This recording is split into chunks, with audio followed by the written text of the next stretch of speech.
fantastically. Very excited for this race. Very much looking forward to it. And you mentioned it is the longest track. And it's not just the longest track on the calendar. It is the longest track by a kilometer. I would have said by a mile if it was accurate. Unfortunately, not quite. But by exactly a kilometer longer than Baku, where, of course, real F1 was last weekend. But we're here at Spa. Even longer circuit, 7 kilometers and 22 laps are there for the drivers to be done, and at the end of it we will have a champion.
Yeah, indeed, and we have the first cars out on track in just a second there. I think of Williams just jumped out ahead of the McLaren, and indeed the Williams of Ruben Pedreño is the first one out on track. Just jumped out ahead of the McLaren of Alex O'Grady there, and so Pedreño will be the first one to carry us around this track.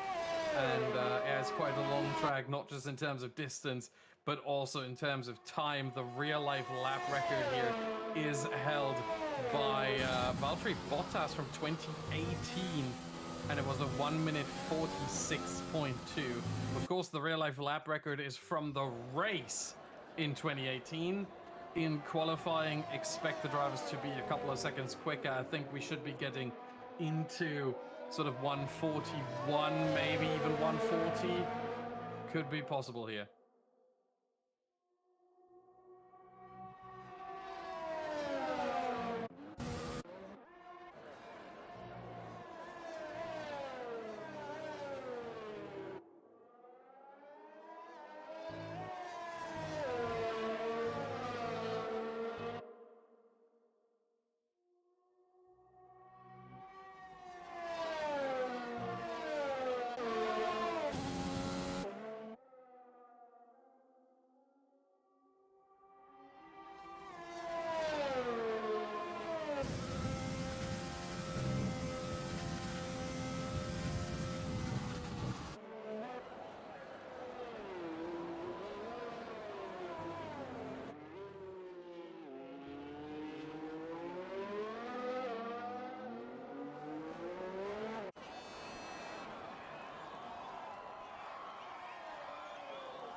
Yeah, it's not that bad of a lap time for now. I think for the first run, Pedreño is going to be pretty happy with this, but we saw the mistakes there through no-name corner, a bit of a slide there. That will have cost him about a tenth or a tenth and a half, roughly, and a couple other, couple other moments that he had.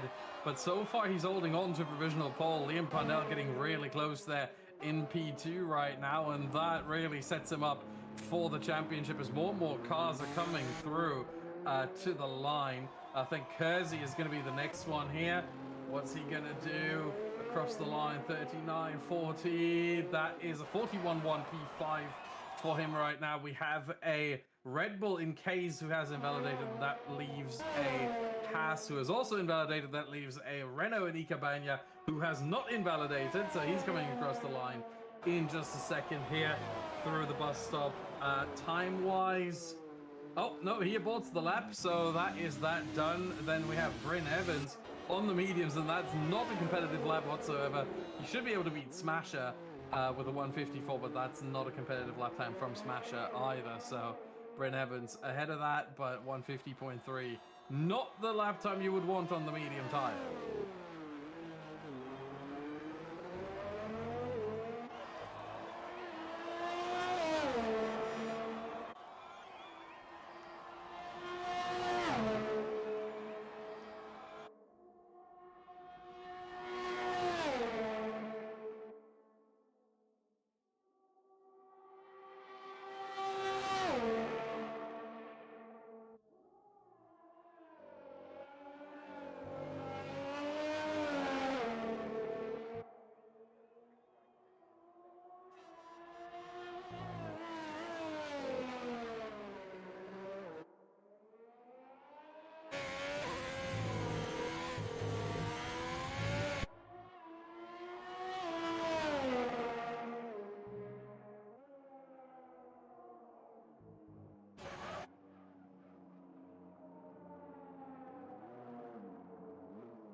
Yeah, they're not the easiest tire to keep hold of and to control through the circuit, especially Pujon.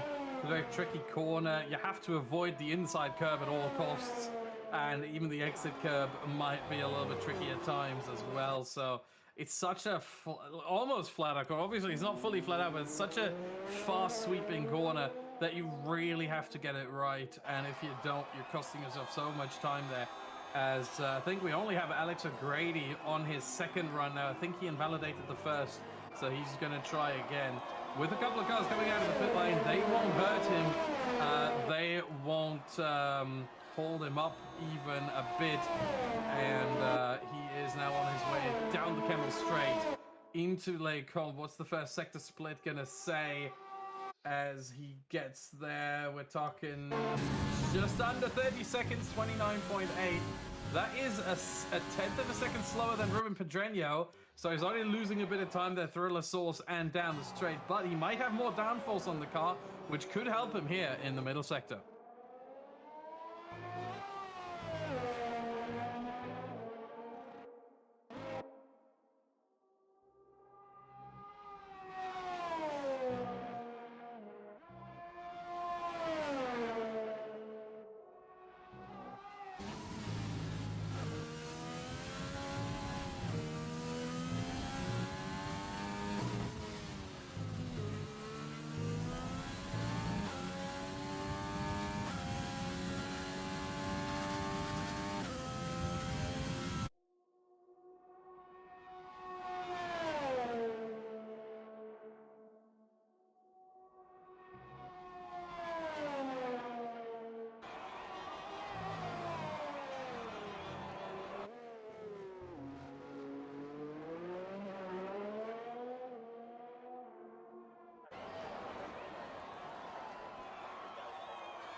Yeah, really good lap there from Hoglaw. I think he's going to be happy with that one, but there's always a bit of room for improvement, and so I think Hoglaw is going to try to get something better done in his next run. Meanwhile, we're looking at who is coming to the line now.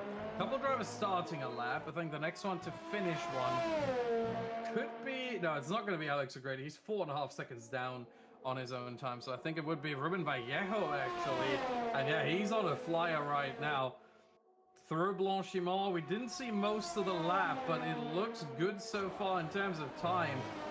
This could put him certainly, well, in any place inside the top 8 right now. He's certainly quicker than Brent Evans at this point. It puts him all the way to the top. Provisional pole for Ruben Vallejo, 1 minute 40.4. So I think they're really pushing now. They're really, really getting faster at this point.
Yeah, P5 and P6, but I think they were hoping for better. But there's still 6 minutes left, so they still have some time. Because ultimately, I mean, the goal is clear for both of the Williams cars. That's Liam Parnell, the 16 points for Pablo Hoglaw. That's how they wanna. That's what they want to gain back. And so, the goal for Williams is to get Pablo Hoglaw to a victory, and hope that Liam Parnell falls far enough down the order so that the championship order changes. I think it's going to be difficult, especially right now as things stand. P5, P6 for the Williams boys. Going to be tricky, but we know how Belgium tends to be. We know this track and we know it well. It's never say never. There's always a possibility. I would not be surprised if we somehow see the championship order shift.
but at the same time, you have to think about it this way. If he completes this lap now, he will have no more chance to complete another one. And he wasn't happy with this one. He'd rather get a better one with better conditions as well in the final couple of minutes of this session. So I understand that he wants to play it risky right now. I mean, it doesn't really matter to him if he gets P8 or if he starts outside the top 10. In fact, outside the top 10 might even be better. So he's going all or nothing here, and if he gets nothing, well, then he gets free tire choice at the start of the race. So I think it makes sense to me that Baena said, no, not this one. He will have one more shot later on as a couple of drivers are on the outlaps. Both Red Bulls are about to start a lap, as well as Smasher, who is heading to Rivage right now.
Yeah, meanwhile, Dan, I might have to tell you here, with only 30 seconds left, I just noticed on the stream, apparently your microphone is muted, so the audience apparently was not able to hear you this whole time. I hope I hope you can fix this quickly. Yeah, there we go. But yeah, K's P10, Duza P5, very happy with this one, I think.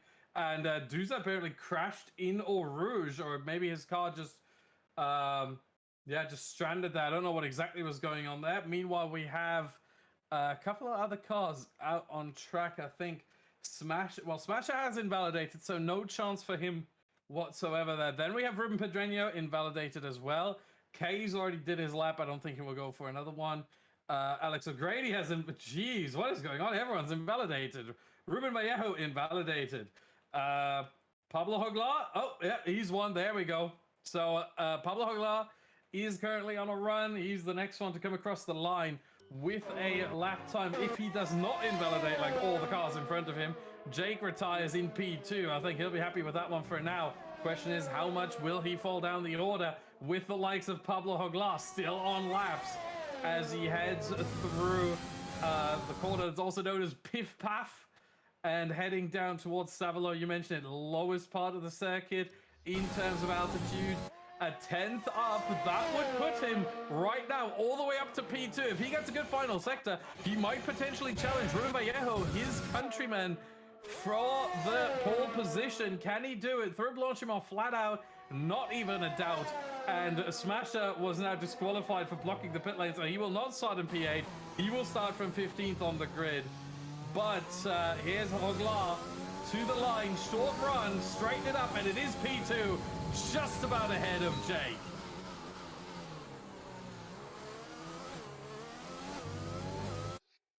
Oh, okay. I'll continue then. We have Danny across the line. He's invalidated. And then we have Bryn Evans on the soft, and he might improve, but I think he will not improve beyond P10. And in fact, he will not. So he has to start on the soft in P10. But at least these softs did not take 2 or 3 laps like he did with the mediums earlier on. These softs only did 1. So that should be a bit better for him. As here is the grid. Vallejo P1, Parnell P2. That's a very good situation for him to secure the championship. Hoglar 3rd, Jake 4th, Alex O'Grady.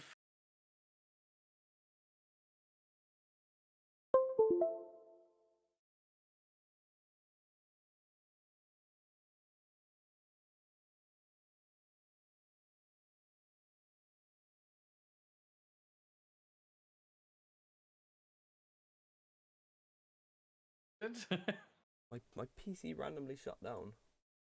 Oh! I think OBS is picking it up, but hang on. I wonder if people can hear me. If people can hear me, we're gonna quickly go to the technical difficulty screen because my PC decided to randomly shut down, but I managed to cancel it. But yeah, I just need to launch everything back up. So that's not very helpful, I think. Right, what the hell? Oh.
Okay, so hopefully everything is back up and running. I don't have any games on for whatever reason, but hopefully it can be heard. Just on pause stream. and unpause again. That should do it. No, it's not done anything.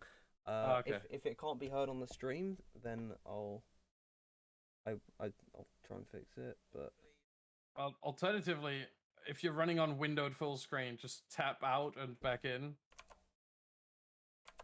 That might do the trick as well. No, why must the issues all flock to me? Hey. Right. All right. Apologies once again to all the viewers for the technical difficulties. We're trying to figure it out, but sometimes technology doesn't do what we would like it to do, and today seems like one of those days. Yeah, this has been a complete nightmare, but at least I'm being picked up on OBS. So please, if anyone can hear us, just let us know that you can actually hear me. That'd be a bit of a nightmare. If not, we may have to deal without any game sound today. Alternatively, I could leave the session, but I don't really want to miss out on any of the action. Yeah, this is a nightmare right now. I think, yeah, I just turned on the stream on my phone, but we'll get ready to go here as to begin this Grand Prix. I can be heard on the stream. 5 red lights, and now we are underway for the Belgian Grand Prix, the last race of the season. In towards turn number 1, Ruben Vallejo leads from Liam Parnell. In towards the first braking zone, Pablo Hogelar is going to be fighting out with his championship rival. He can't get by him this time but now on the run up towards Eau Rouge, you can see Pablo wants to go for it. In towards the corner, don't tell me he's going to make the move up the outside line of Eau Rouge. What an overtake from him there to really assert his dominance in this race, to just try his hardest. His front wing flying everywhere. It's a big bit of damage, and Alfa Romeo car weaving as well on circuit, and someone missing a big part of their front wing. We'll soon see who that is. That looks like a McLaren car. That'll be Alex O'Grady with the damage there. But it has been a dream start for Ruben Vallejo, as Pablo Jogalar's been able to jump his championship rival.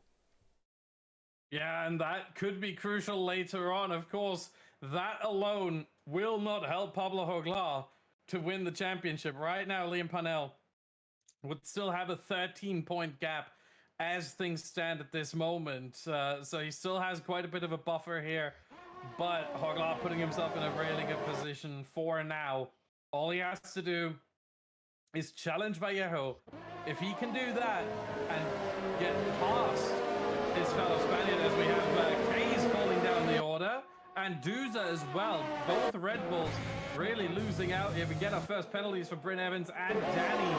They're both with the first 3 seconds of the day and of the race. But if Joglar is able to get past Vallejo for the lead, there might be an opportunity, and Parnell all of a sudden is under a lot of pressure, because now, if that was the case, Joglar past Vallejo, all of a sudden, we wouldn't be talking about 13 points of a gap. We would talk about 6 points that Liam Parnell still has to his name. And just meanwhile, further back down the order, Smash has got a big bit of wing damage, and he's not been able to pit. He actually picked it up through the bus stop chicane, and by the time it was too late, he just straight on left the session. That's his race over, and I've been able to finally fix the game sound. For some reason, it was all the audio was automatically going in towards my my controller for some reason that I'm using to I guess control everything. So it's a bit of a nightmare, this race, but I'm really hoping that we finally got everything underway and where it should be, because, well, just that everything that could have happened has happened, and we just have to deal with it and make the most of it. Seems like drivers already beginning to space out a little bit. There's a bit of a timing glitch on screen at the moment, so that is a slight annoyance, but that should be fixed up by the time they get onto lap number 3. The lap count is also wrong. We're actually on lap number 2, so hopefully these issues they're ironed out on F1 2021. Of course, the next season, season 2 of IRL Global on the PC platform, that will be happening on the new game, so be sure to look forward to that. Yeah, indeed, and not just IRL Global, but of course a lot more action coming from Racing Liga right here on this channel. So make sure to subscribe, hit the like button if you enjoy watching this stream. It helps us out a lot. And with that, let's get back to the action here. Start of lap 3 about to come up. Vallejo leads ahead of Joglar. Parnell in third, which would at this point crown him the champion if he finishes in that position. Pedreño fourth, and Pedreño might be looking for a move potentially, but also Parnell might be looking for a move on Pablo Joglar down the Camel Straight. Yeah, it was a big bit of contact further back behind between Duza and Henry Beaumont. We don't know who Henry Beaumont is, so I'm really hoping he's not a randomer in this session. Up Eau Rouge and Radion. Here comes Liam Parnell on the back of Pablo Joglar. Pablo does not have DRS on Ruben, who's blitzed it up the circuit. Kersey further back behind is also trying to make a move on OMG. It's Jake into the outside line in towards Laycom. That's an easy move for him there. Bryn Evans and Lefted also getting involved in an entanglement there. Lefted going around the outside of the second part of Laycom, and he's made that move stick on Bryn Evans up into 7th position in this Grand Prix. Liam wasn't able to get past Pablo through the Camel Straight, and I imagine he probably doesn't want to give up DRS as yellow flags, and that's Lefted, who's just pulled off a move. He's now spun at no name. Yeah, and also left the session there. He's probably a bit frustrated with that spin right there, and he is now basically out of the race. So 2 disconnections already. 2 drivers have had enough. And basically, we are down to 14 runners as left will be overtaken over the next couple of laps by Alex O'Grady and Ika Benya. So we're down to 14 runners, and it is still Vallejo with a massive gap, by the way, to Pablo Joglar. We're talking 3 seconds almost after 3 laps. So Vallejo really seems to enjoy this track. He's really quick here. Meanwhile, Parnell, Pedreño, Kersey, and Jake all in a line trying to get past Pablo Joglar. Yeah, absolutely. It is key that Ruben Pedreño is also in this train because he can work with his teammate and possibly, well, not take out Liam. That would be wretched if he does, but maybe just cause him some issues, put him under pressure, and maybe try and force him into mistake. This is really where the advantage of having a teammate can come into effect, but it might not matter because here comes Liam Parnell blitzing up the ERS down the straightaway to the outside line of Pablo Joglar to make the move stick into Laycom. Job done into the braking zone. Pablo's going to fight this one back, and there's contact between the both of them as Pablo forcing his way back through on Liam Parnell. He's not going to take this one lying down. This will be pushing them all back into the train as well as Ruben Pedreño getting right up to the rear of the Racing Point car. Liam might be swearing in that cockpit there because Pablo, he really forced a move that wasn't going to be there, and that could have gone bad if they didn't have that kind of car control. So he's going to just have to take another swing, and I'm not sure how I feel about that one. Yeah, it certainly was pretty late there from Joglar, but Liam Parnell, I think he did the smart thing, he did the right thing. He did the thing that would help him on the next game as well, which is just leave the door open. If the other guy sends it like that, you have to leave the door open, avoid contact at all costs. If Joglar does that on the next game, I think he would pick up some damage to the floor or the barge boards, and that would not help him whatsoever. So, yeah, not so sure about this one. But you got to remember, for a lot of these drivers, it is the final competitive race on F1 2020. Most of them will go on some kind of a break after this for F1 2020. Pedreño almost runs into the back of Parnell, and I think there was slight contact between Parnell's tire and Pedreño's front wing as Kersey and Jake are battling it out over P5 here. Kersey down the inside of La Source, and they're still side by side.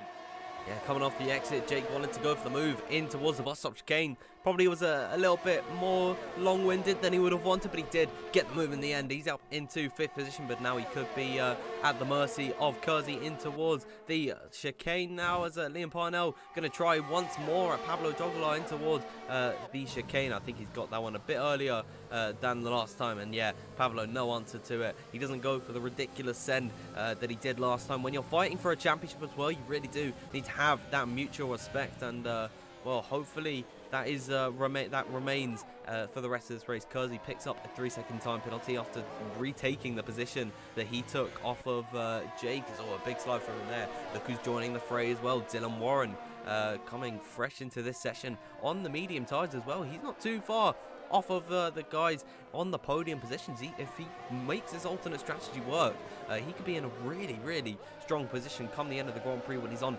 a fresher set of soft compound tyres, and he's also going to be lighter on fuel, so we really do have to watch out for Dylan in this race. As a driver that has shown his pedigree throughout the entirety of this game cycle, fighting with some of the top guys in some of the top leagues, and certainly a future esports prospect, I would say. Of course, he's not of age yet. He's just turned 15 actually recently, so he's got one more year to wait and he can enter Challenger Series. Watch out for this guy in the future. He's got big things brewing, as now that Liam has made that move stick, as all Jake pulls into the pit lane, that'll be the first driver in on the set of the soft compound on the tyres. But now that Liam has overtaken Pablo Joglar, we'll see if Pablo's going to be close enough to make the move, but he just seems like he's too far back.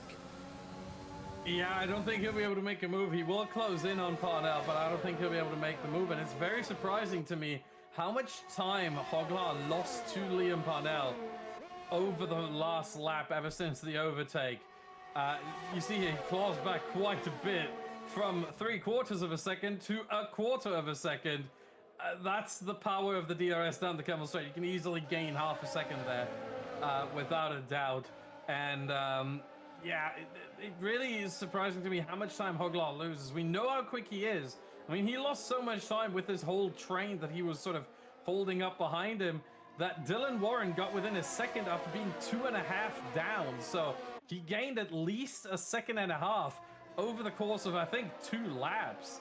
So certainly a lot of time that Hoglar's been losing here, and very surprising to see that. But at least for now, he can stick with his championship rival.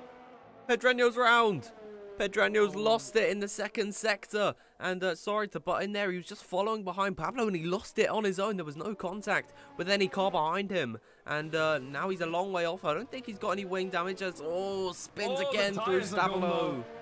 The tires are massively overheated, and at this point I think he might have to pit for hards, because there is no way he will get these tires back, the rear tires especially, into a good shape. This is just, and Liam Parnell is pitting early on. That is 6 laps in, 16 left to go. If he goes for mediums, that's risky. He might go for hards. No, he's going for the mediums. Those are ready for him.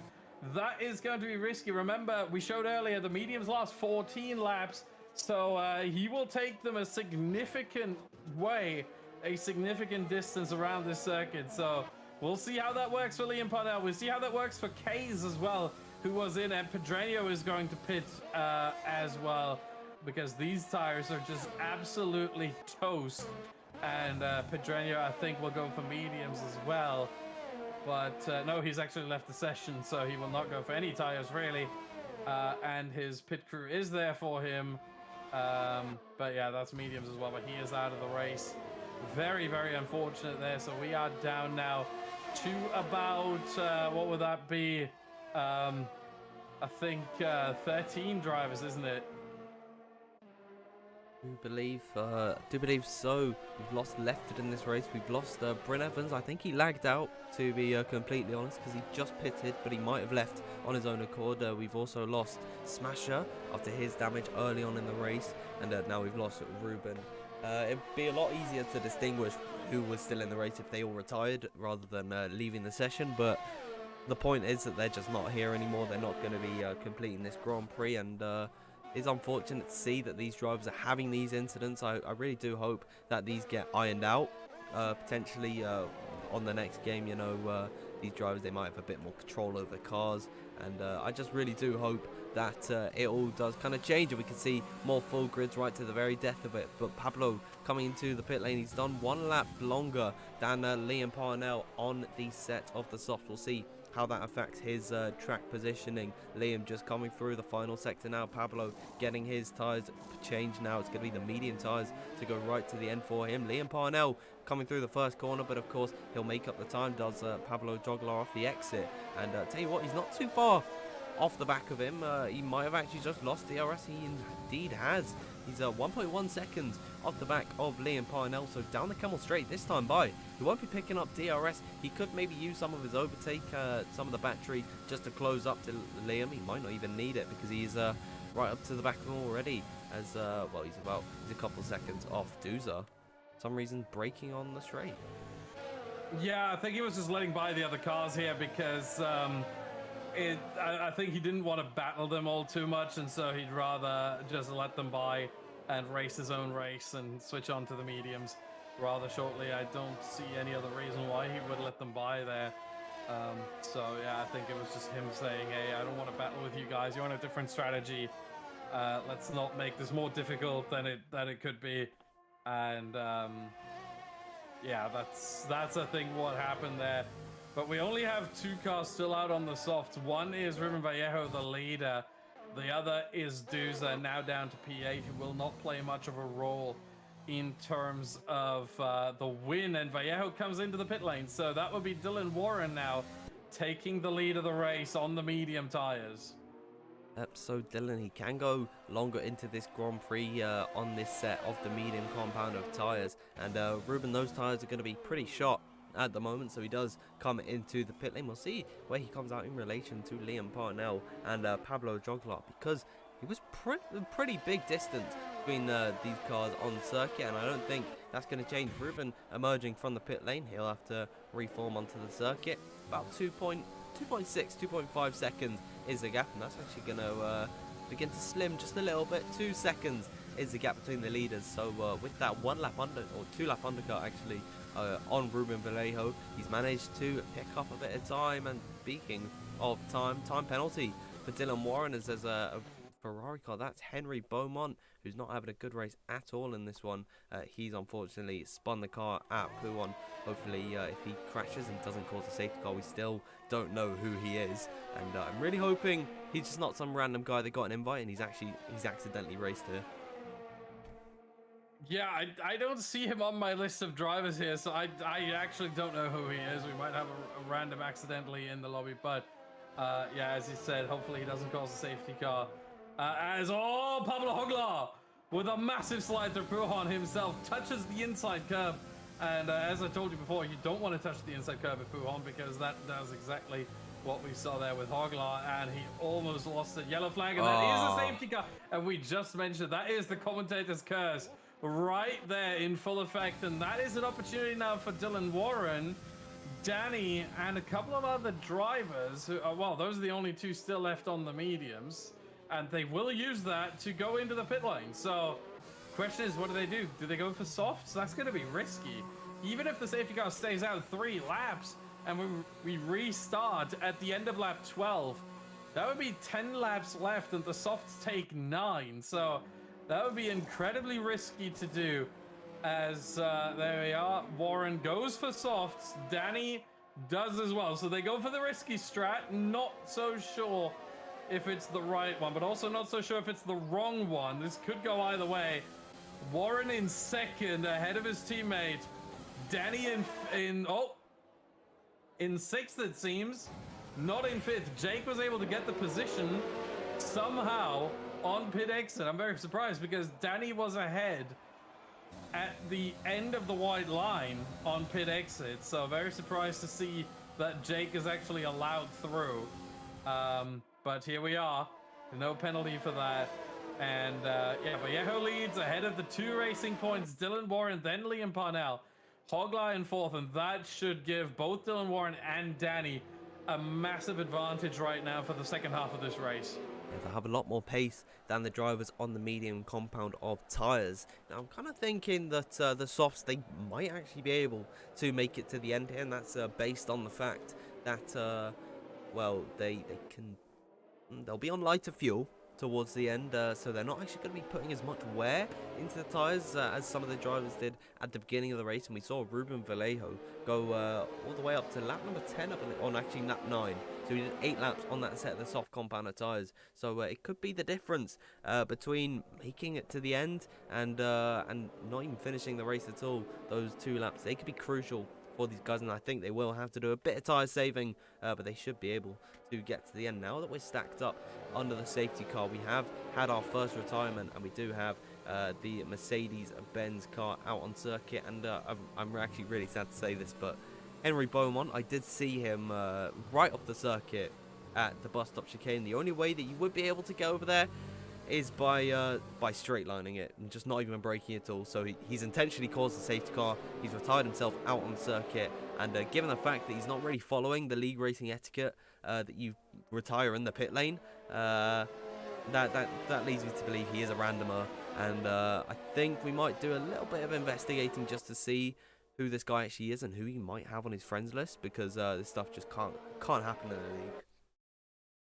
Yeah, it's really unfortunate to see. I'm actually I can't even investigate it because yeah, he's already left, so I can't even check. But yeah, certainly unlucky to see that. But you know, we have to go on. We have to move on, and we have Ruben Vallejo in the lead, Dylan Warren second. Question is, with almost everyone now caught up to the safety car, we're missing 4 cars there. Ikebenya, and behind lefted Ruben Pedreño and Smasher, and I think yeah, Ikebenya, the only car here that hasn't caught up yet, that's still controlled by a driver. And in fact, Baena is clever. Baena went in for soft tires as well. He deliberately is not catching up to the safety car, deliberately making it slow, 6.5 seconds behind Bryn. He doesn't want to catch up to the safety car this lap, but he sees the group there. He has to really go slow here to make sure he doesn't catch up, because he wants the safety car to go a lap longer. And if he catches up to the safety car, of course, the safety car would come in at the end of this lap. So he's deliberately not catching up to the safety car, burning some fuel here in the process as well. I'm not sure that's all by the rules, but I'm not so... I don't know if there is a rule against that either. Certainly a very tricky play here by Ikebana. Yeah, I think this could go either way. Really, it could be seen as like race fixing or something, but I guess he just wants to... Well, he wants to really secure the soft tires. I don't think guys like Dylan and Danny are really complaining at the moment. So yeah, they aren't, but the rest might be.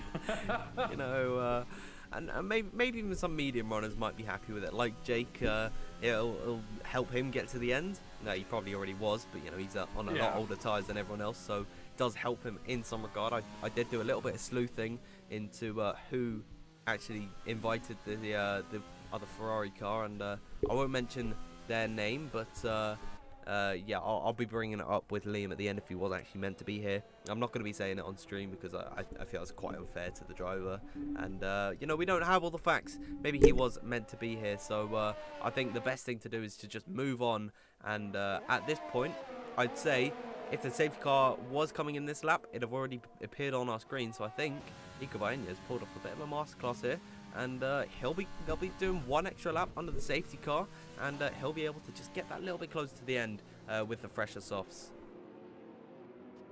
Yeah, and now he has actually caught up. Bryn Evans, meanwhile, apparently has also disconnected, and we have Alex O'Grady go into the pit lane. That's interesting. He went on to mediums. I think he's going to go back onto softs with this one, realizing now that the safety car was out for an extra lap thanks to Ikebana, and so yep, he goes for softs. Alex O'Grady trying to charge through the field as well. We'll see how that goes. The medium tire, we mentioned it before, 0.6 of a second slower in fresh condition. Of course, all these tires are pretty much in fresh condition. The mediums, I mean, for Jake, they've taken at this point probably, what, 2-3 laps?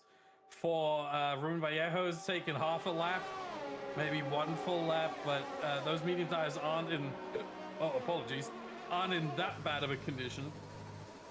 So there might be an opportunity here for the medium runners to pull it all back at the end of the race. This is not a straightforward victory for the likes of Dylan Warren and Danny Coe.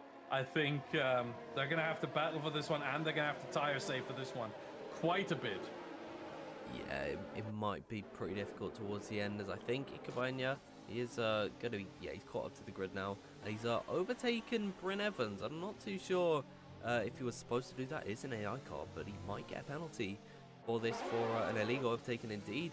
He's letting the Ferrari car back through. That's a bit of an annoyance to him, I would say, because he wants to be ahead of the AI cars, because he'll be closer to Duza in front of him, but I don't think it'll be too much of an issue really, as the grid has completely stacked up now. Alex O'Grady at the rear of it all. He'll have the freshest soft tires out of anyone, and I'd expect him to be the quickest, or one of at least the quickest drivers on circuit. We're just waiting for the message from race control. Ruben Vallejo, you can see he's already raring to go, and there it is, safety car in this lap, and it is now Ruben's discretion as to when and where they restart. Of course, he's got to let the safety car get into the pit lane first, and then he can start it off. But once he commits to going, he has to go. He can't stop and start, and he really just has to put foot flat to the floor, and then he can't go any slower, and you'll just see them weaving on circuit, build up a little bit of extra temperature into the tires, let the safety car get away from them as well,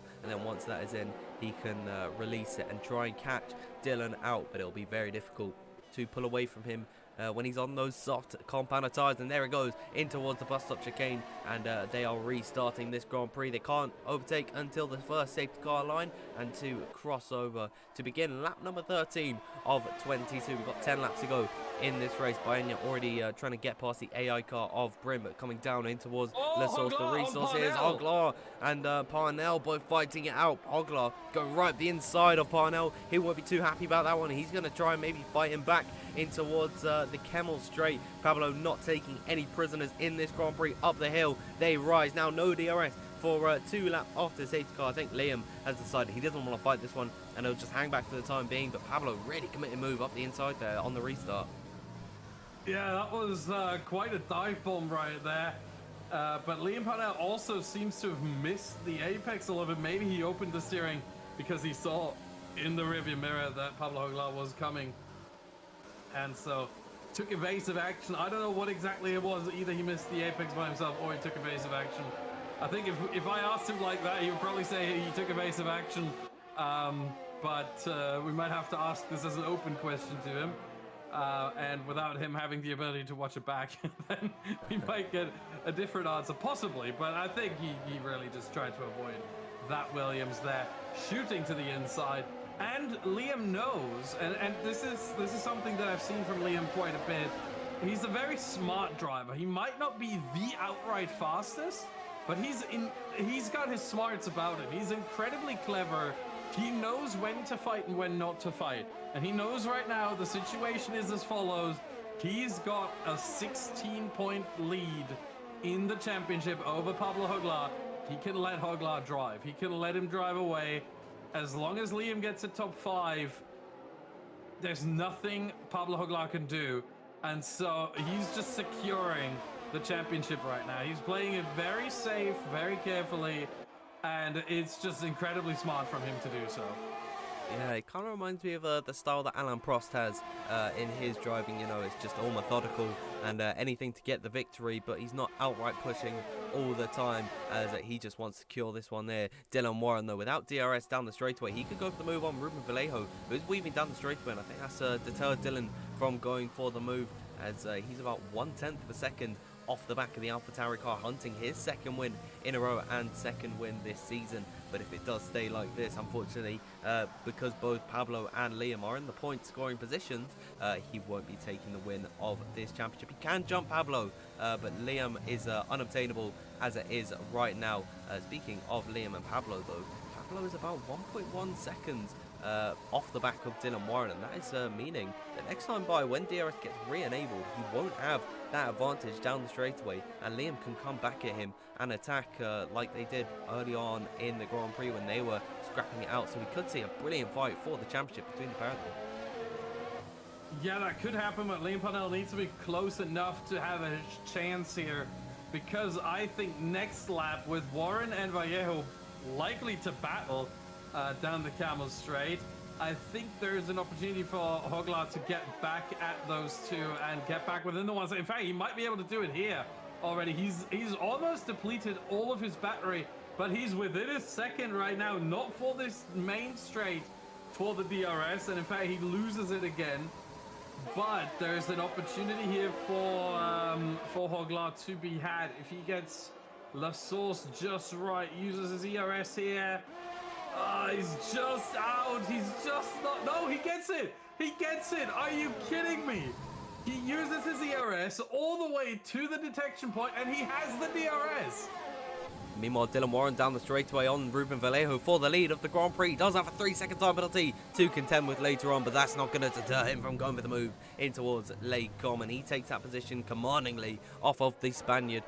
Pablo Joglar, he lives to fight another day, now 7 cents off the back of Ruben, so has really been his saving grace, just keeping the DRS. He's actually closing up at quite a quick rate, now 7/10 off the back. It was almost 6 for a moment there, so he is really pushing in this race. That can come back to bite him later on in the Grand Prix, because he's using a lot of his resources, like the tyre wear and the ERS. More importantly, he's got about 20%. When that dips below 10%, that's going to be Liam's cue to really start to attack him, because he'll know that he is sub 10%, and that ERS power is going to be halved as what it normally is when it's above 10%. So coming through Stabilo, Pablo just beginning to lose a little bit of time at the moment. He's now outside of the DRS range, using up the last of his overtake to just retake that 1 second winner that he needs, but Ruben responds by using up some of his own. Now Pablo with only 6% left in the battery. He's really going to be struggling here. Liam, he knows what he has to do. He's got to get close enough to overtake down the straightaway through the bus stop chicane here. Liam's going to have a helping of DRS this time by Dylan puts in the fastest lap of the Grand Prix. Liam, how close is he going to be up the hill, up through Eau Rouge and Radion? That is going to be the key thing, the key point really, that he decides, will I make the move or will I not? He's about 7 tenths, 8 tenths per second off the back of Pablo, using the last of his ERS. I don't think Liam's going to be even close enough down towards legt, but he's certainly going to be close enough, probably the next time by, I'd say. Yeah, I think this is going to be really tricky here for Pablo Juglar to defend right now. He's 1.5 behind, as Danny is also working his way up the field, up to P5 now, past Jake. Oh, they push each other through legt. Jake's front wing all over the diffuser of Danny. My goodness, you can't do that on the next game, guys. You can do this here, so enjoy it while it lasts, but next game that won't be possible. You will hurt yourself and your opponent. So yeah, a little bit more carefulness there next time around. But yeah, I think Liam now has to basically be a chameleon and split his eyes. One eye in front, one eye in the rearview mirror, because Danny in the Haas is coming. Yep, Danny's still going to have that overriding pace on the set of the soft compounder tyres, but Liam just needs to keep his eyes, yeah, as you say, like a chameleon, split them up. You've got to look behind him and look forward at the same time. Ideally, you'd have both eyes on the road, because of course you wouldn't want to go into the car into the back if you're on the grass or in the wall or anything of the sorts. Pablo just losing more time off the back of Ruben Vallejo. He's lost so much on this lap. Liam's still not very close to the back of him though. I think he's waiting till the last opportunity to go for the overtake, or maybe he's just decided he wants to be as safe as possible, not even risk going for the overtake.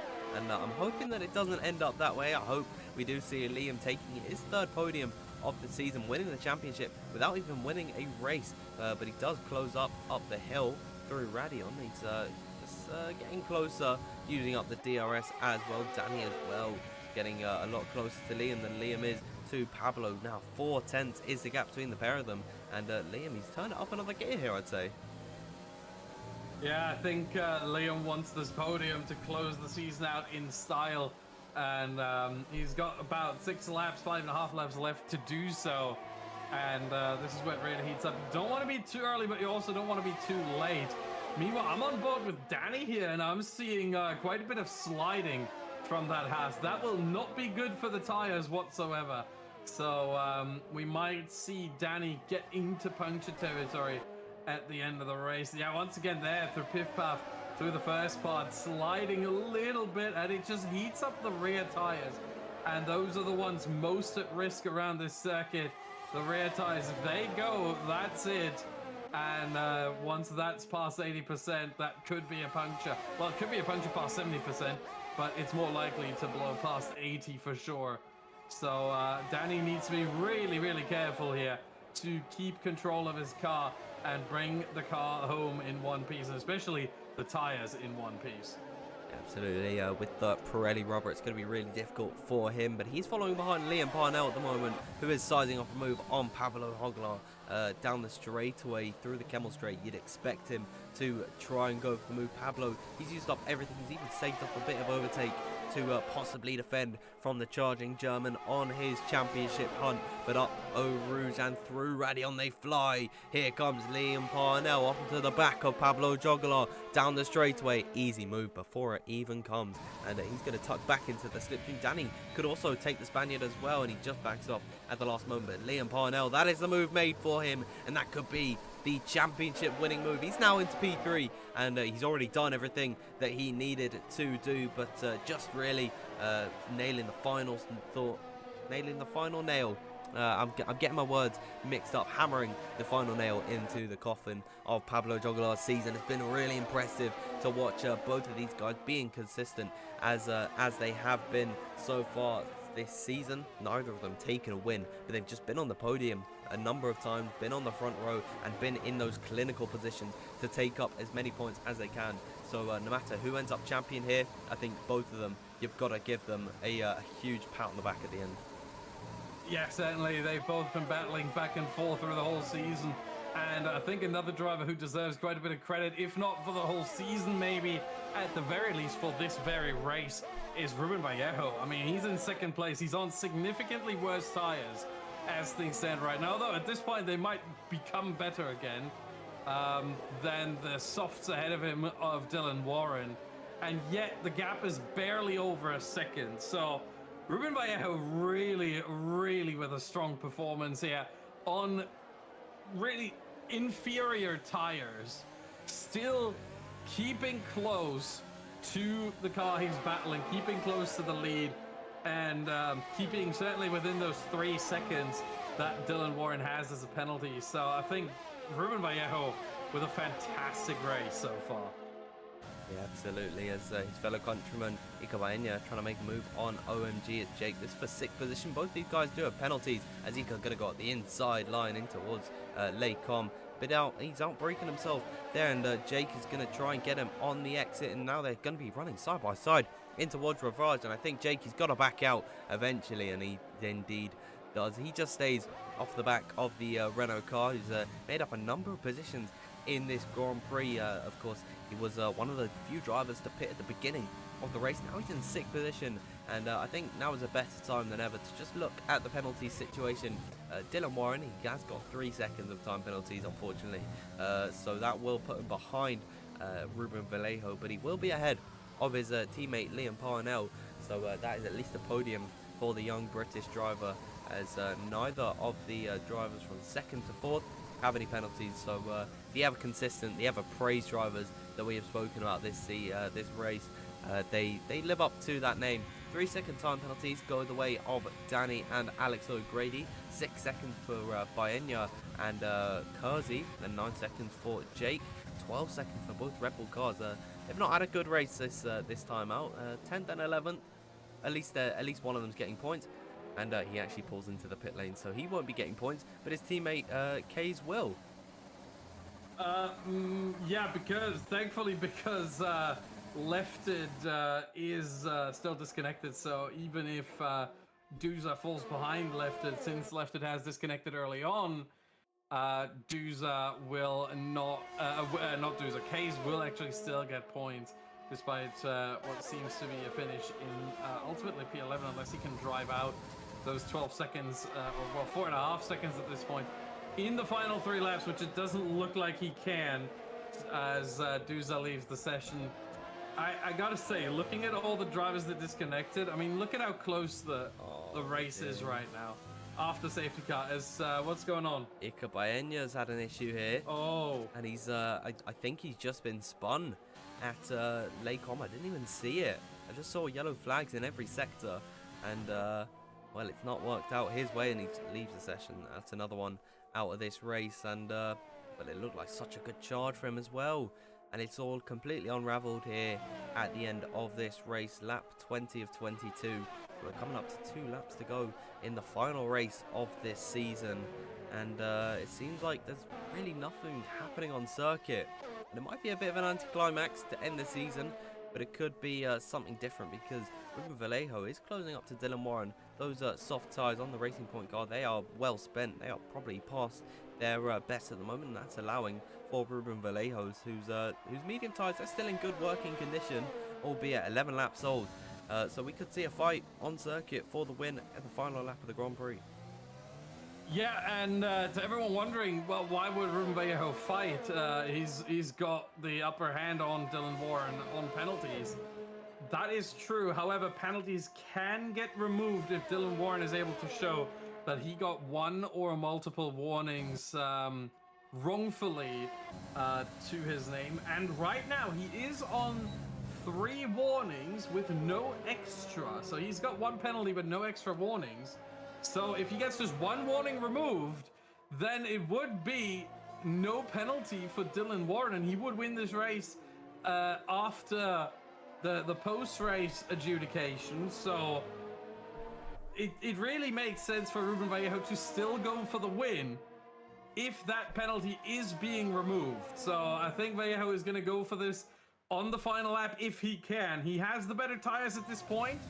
I think that we can quite clearly tell. The question is, will he be close enough down the Camel Straight to get that move into Lecom? Yeah, so we are just coming up to 1 lap to go in this race, and Well, one thing I'm a little bit worried about is Dylan's tyres, because Ikabaenya's AI car came into the pit lane, which is a slight worry, because when the AI pit, you're probably not in the best range for your tyres. So hopefully he can survive this final lap, really, and at least make it to the end of this race. Both of these guys struggling on the ERS levels. Off the exit of the final corner, though, Ruben Vallejo is going to have a bit of a DRS to utilise down this short run in towards the first corner. For the final time they pass through here, and you can see he's right up to the rear of that Racing Point car. Those tyres on the Silverstone based chassis really going to be well spent. Here it comes up the hill for the final time. The Grand Prix might even get him before DRS even opens up, but he will get a helping of it down this straightaway in towards late Dylan Warren. He cannot fight any of this. His AI car's been disqualified for not using the right tyre compounds. That's quite stupid if you ask me, but Ruben Vallejo, he takes the lead of the Grand Prix. That'll be 2 in a row for him at this point. Dylan Warren, even if he does get the penalty removed, it's not going to be helping him in any way. If he does get the penalty removed, he might keep the position on Liam Parnell, because he's closing up to him as well. 3.1 seconds down, 3.0, and the soft gamble that late in the race, that early in the race, really did not pay out for Dylan, and it could be all over for him. At least he'll take third position, because Pablo's a long way off the back of Liam, and I don't expect him to lose that much time, but tyres are still a worry. A puncture can be looming at any moment. The tyres can blow out, and you can see he's running wide at every corner as well, so he's really struggling at this point. But Ruben Vallejo through Blanchimont, he'll be our first repeat winner of the season in the final round of the championship as well. It's been a brilliant season, and there's been many moments with many different drivers fighting it out for the glory of the races. But to cross the line, Ruben Vallejo is going to be your race winner in Spa, and he comes across the line nice and tidily. But Liam Parnell in third position, he takes second after penalties, and that is the championship won. There are no other drivers that did what he did. He is your first ever RL Global PC champion, and we got to get this man in for an interview. He'll be elated at the moment. Yeah, what a performance, ultimately closing it out with a second place. I'm pretty sure he would have liked the win, because he hadn't had one all season, but I think he'll take a second place as well. His teammate Dylan Warren, driver of the day by the game, but I think you can really only give driver of the day to the person who closes out the championship in style on the podium there. To the left, that is Liam Parnell. Congratulations, Liam. You are the champion.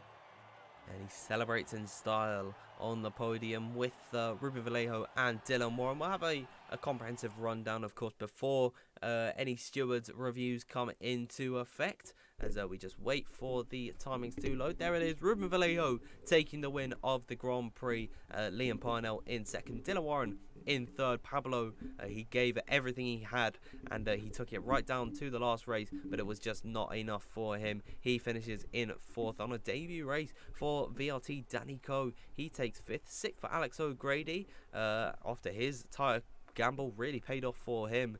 Kersey in seventh. Eighth for Jake Kays in ninth in the end, as Bryn, he didn't finish this race, neither did Smasher, Ruben Pedreño, Icobena or Duza, and Harry Beaumont, cloud looming as to the decision as to what happens there. But yeah, I'll be talking about that with Liam after the race and after the stream is over.